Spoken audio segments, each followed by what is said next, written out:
Bienvenue. Aujourd'hui, on plonge dans une analyse qui nous semblait vraiment nécessaire à partir d'un article de wisport.com. Oui. Le sujet, les Lions du Sénégal, à un moment absolument crucial de la CAN 2025. On a eu une entrée en matière spectaculaire et puis un match nul qui a un peu, disons, jeté un froid. C'est le moins qu'on puisse dire. La question qu'on va décortiquer, c'est que révèlent vraiment les changements tactiques attendus par le sélectionneur Pape Thiaw pour le match décisif de ce mardi contre le Bénin? C'est une excellente question, parce qu'on est au-delà d'une simple composition d'équipe là. Ah oui, L'article de Wisport, il nous donne une sorte de feuille de route pour comprendre la psychologie du coach, la stratégie d'une équipe qui est clairement sous pression. c'est ça. On va pas juste lister des noms. On va essayer de lire entre les lignes, de comprendre les paris qui sont faits, et puis les messages qui sont envoyés à tout le groupe. Parfait. Alors allons-y. Qu'est-ce que ce remaniement nous dit de l'état d'esprit des Lions avant d'affronter les Guépards? Pour bien saisir la tension, je pense qu'il faut vraiment se remettre dans l'ambiance de ces deux premiers matchs. C'est indispensable. On a d'abord cette victoire, 3-0 contre le Botswana. C'était plus qu'un match, c'était une démonstration. On s'est tous dit... Voilà, la machine est lancée, c'était une fête. Exactement. Rien ne peut les arrêter. C'était le départ rêvé, quoi. Une maîtrise totale, début, la confiance qui monte. Dans ce genre de tournoi, commencer comme ça, c'est un signal très très fort envoyé à la concurrence. On pouvait légitimement penser que, la phase de poule serait une formalité. Et puis arrive le match contre la RDC Congo. Le fameux test. Et là, patatras. C'est mots, hein. Un match nul 1-1 et d'un coup, le grand ciel bleu s'est couvert de nuages. Ce n'est pas une défaite, mais ça a eu l'effet d'une douche froide. Exactement. Le résultat en lui-même, il n'est pas catastrophique. La RDC est une très bonne équipe. Bien sûr. C'est la manière qui a posé question. On a vu une équipe qui a un peu perdu le contrôle du tempo, qui a semblé moins souveraine, et l'article de Wisport met le doigt dessus. Ce match a exposé des failles, notamment un certain manque de créativité et des difficultés à concrétiser devant. On est donc passé d'une certitude presque absolue à une vraie zone de doute. Oui. Et c'est là que ça devient passionnant d'un point de vue stratégique. Comment un coach réagit quand son plan initial, qui semblait parfait, montre soudain ses limites. C'est tout l'enjeu. Ce n'est plus seulement une question de points ou de qualification, c'est une question de dynamique. La machine, qui paraissait si bien huilée, a commencé à grincer. La pression monte d'un coup. Le confort a disparu. Et chaque choix est scruté. Chaque choix est scruté, chaque décision tactique peut être interprétée comme une réponse à cette contre-performance. C'est dans ce contexte que Pape Thiaw doit ajuster son 11. Et justement, ces ajustements. L'article est très clair. Il parle d'un 11 légèrement remanié, mais avec 3 changements qui sont tous sauf anecdotiques. On commence par la défense. Allons-y. L'entrée attendue d'Eladji Malick Diouf. C'est un cas très intéressant. Diouf, c'est un joueur de West Ham. Il évolue en Première Ligue.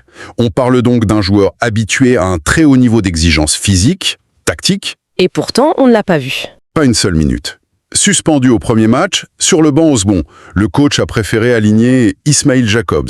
Et c'est là que je me pose une question. Le lancer maintenant, dans un match aussi décisif, alors qu'il n'a aucun rythme dans la compétition, c'est pas un pari énorme? Est-ce que le coach ne prend pas un risque un peu fou? C'est une lecture possible, la lecture du risque. Mais il y en a une autre. Laquelle? On peut aussi y voir un plan qui était prévu de longue date. Peut-être que Jacobs était là pour assurer les 2 premiers matchs, et que Diouf, qui est peut-être considéré comme le titulaire en puissance, devait de toute façon être intégré pour le 3e match, histoire d'être prêt pour le 8e. Ah, donc ce ne serait pas une sanction contre Jacobs, Non, mais plutôt l'exécution d'un plan préétabli. c'est une hypothèse, oui. L'autre, elle est plus tactique. C'est que le profil de Diouf est jugé plus pertinent face au Bénin. On peut imaginer que le staff s'attend à un bloc bas très regroupé. D'accord. Et Diouf, avec sa puissance, sa qualité de percussion à l'anglaise, pourrait être l'arme idéale pour déstabiliser ce genre de défense. C'est peut-être moins une question de rythme que de profil. Le coach choisit l'outil le plus adapté à la tâche. C'est un ajustement chirurgical. D'accord, on renforce donc le flanc gauche, mais le vrai souci contre la RDC, il n'était pas sur les côtés, il était au cœur du réacteur, au milieu. On a senti un manque d'idées. Un manque de verticalité, oui. Et justement, le deuxième changement annoncé, il concerne ce secteur. Oui, et c'est sans doute le changement le plus audacieux. On nous annonce la titularisation du jeune Lamine Camara, de l'AS Monaco. Et ce qui est fascinant, C'est que l'article précise bien qu'il n'a pas été rayonnant lors de ses entrées en jeu. voilà. Il prendrait la place de Pape Gueye, qui lui est décrit comme timide. Exactement. Attendez, là, il faut qu'on s'arrête 2 minutes. On sort un joueur jugé timide pour mettre un joueur qui n'a pas été rayonnant. Sur le papier, ça ressemble à un coup de poker. C'est pas un signe que le coach est un peu perdu, qu'il tente des trucs au hasard. Au contraire, je pense que c'est une décision profondément philosophique. Ce n'est pas juste un pari sur un joueur, c'est un pari sur un certain type de football. C'est-à-dire, Pape Thiaw fait le choix du talent créatif, même s'il n'est pas encore totalement exprimé, au détriment de la sécurité d'un joueur plus gestionnaire comme Pape Gueye. On voit ça de plus en plus chez les grands coachs. On préfère le joueur capable de casser une ligne par une passe, de créer un déséquilibre, même s'il est encore un peu brut. plutôt que le joueur expérimenté mais plus prévisible. C'est exactement ça. Le coach envoie un message très fort à Lamine Camara. En entrant en cours de match, un jeune peut vouloir trop en faire, se crisper. Oui, c'est vrai. En le titularisant aux côtés d'un monstre d'expérience comme Idrissa Gana Gueye, il lui dit « Écoute, le patron du milieu, c'est Gana. Toi, libère-toi, joue ton football, prends des risques. J'ai confiance en ton talent. » C'est une tentative de débloquer ce potentiel créatif qui a manqué contre la RDC. Un pari sur la jeunesse et le talent brut, donc. Bon, ça peut être génial comme ça peut mal tourner. Passons au 3e changement. Celui que l'article décrit comme une demande forte, presque un plébiscite. Oui. L'arrivée d'Ibrahim Mbaye en attaque. Là, on est dans un autre registre. Les mots de l'article sont parlants. Le Benjamin de l'équipe, virevoltant et provocateur à chacune de ses entrées en jeu. C'est le super sub par excellence. Celui qui rentre et qui met le feu. Et il prendrait la place d'une star, d'un titulaire quasi indiscutable. Ismaïl Assar, le joueur de l'Olympique de Marseille. C'est un choix majeur. C'est plus qu'un choix, c'est une déclaration. Mettre une star comme Sarr sur le banc pour le petit jeune, qu'est-ce que ça signifie pour la dynamique du groupe? Est-ce que le coach ne risque pas de se mettre à dos une partie du vestiaire? C'est tout l'art de la gestion d'un groupe de haut niveau. Ce choix signifie une chose très simple, la méritocratie avant tout. Le statut, le club, le salaire, rien de tout ça ne compte. C'est l'impact sur le terrain. C'est l'impact sur le terrain. Ismaïl Assar a peut-être été discret, moins décisif. Ibrahim Mbaye, lui, en quelques minutes, a apporté du danger, du chaos, de l'imprévisibilité. Le coach récompense la forme du moment. Ça me fait penser à des situations où la pression populaire pour un joueur devient si forte que le sélectionneur est presque obligé de céder. C'est une dynamique fascinante. Parfois, cette pression peut galvaniser un groupe, d'autres fois, elle peut le faire imploser. Ici, Pape Thiaw semble l'utiliser à son avantage. Comment ? Il envoie un signal à tous les joueurs. Personne n'est intouchable. Votre place, vous la gagnez à l'entraînement et sur le terrain. C'est une manière incroyablement efficace de maintenir tout le monde sous tension. Et puis, tactiquement, face au Bénin, qui va sûrement défendre bas, le profil d'un Mbaye, capable de dribbler dans un mouchoir de poche, est une arme bien plus adaptée que la vitesse en profondeur de Sarr. Si on prend un peu de recul pour analyser le tableau d'ensemble, on a un changement par ligne. Un en défense, un au milieu, un en attaque. C'est ça. Ce n'est pas une révolution, mais ça ressemble à une opération de maintenance très ciblée sur un moteur qui a un peu toussé. C'est une réponse chirurgicale aux problèmes identifiés contre les RDC. On injecte de la solidité et de l'intensité derrière avec Diouf, on cherche à retrouver de la créativité au milieu avec le Paris Camara, Et de la percussion. et on ajoute de la percussion et de l'imprévisibilité devant avec la fougue de Mbaye.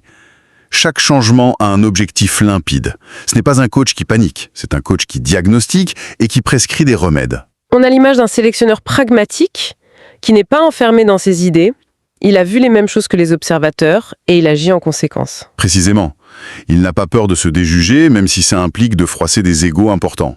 Il cherche des solutions.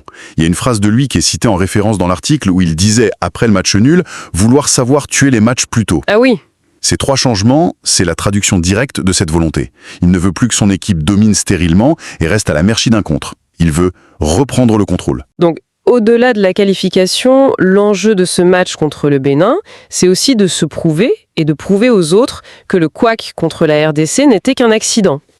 Et que la machine est relancée. C'est tout à fait ça. C'est un message envoyé à tout le monde. Aux futurs adversaires pour leur montrer que le Sénégal a plusieurs cordes à son arc. Et au groupe aussi. Et surtout, au groupe lui-même. En montrant sa capacité à s'ajuster, à trouver des solutions internes, l'équipe renforce sa cohésion et sa confiance en son staff.